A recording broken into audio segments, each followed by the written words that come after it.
You can hand out condoms, drop bombs, build roads, or put in electricity, but until the girls are educated, a society won't change. He was a man who understood the virtue of small things. Subscribe our channel for more quotes. In times of war, you often hear leaders, Christian, Jewish, and Muslim, saying, "God is on our side." But that isn't true. In war, God is on the side of refugees, widows, and orphans. I've learned that terror doesn't happen because some group of people somewhere like Pakistan or Afghanistan simply decide to hate us. It happens because children aren't being offered a bright enough future that they have a reason to choose life over death. If we try to resolve terrorism with military might and nothing else, then we will be no safer than we were before 9/11. If we truly want a legacy of peace for our children, we need to understand that this is a war that will ultimately be won with books, not with bombs. If you teach a boy, you educate an individual, but if you teach a girl, you educate a community. What we are trying to do may be just a drop in the ocean, but the ocean would be less because of that missing drop. And they did it with something that is basically worthless in our society, pennies. But overseas, pennies can move mountains. The older I get, the more I appreciate my childhood. It was paradise.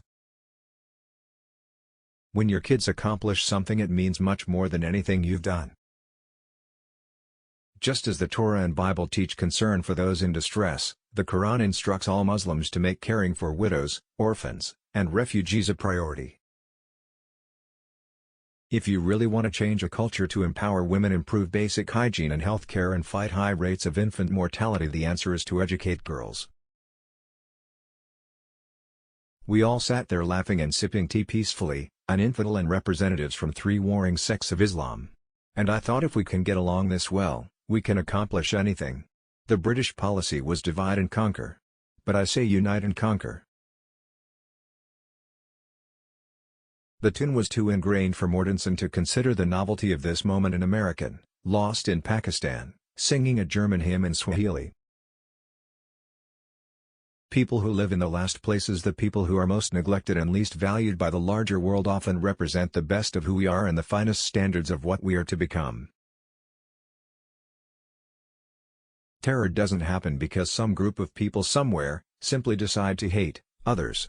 It happens because children aren't being offered a bright enough future that they have a reason to choose life over death.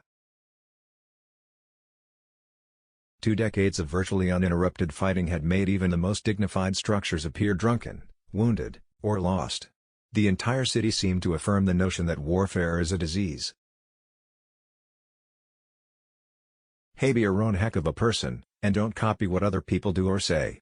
'Cause then it just makes you look really bad, then that person who you copied will get mad at you. So grow up a little. Here we drink 3 cups of tea to do business. The first, you are a stranger; the second, you become a friend; and the third, you join our family, and for our family we are prepared to do anything, even die. I don't want to teach Pakistanis children to think like Americans. I just want them to have a balanced, non-extremist education.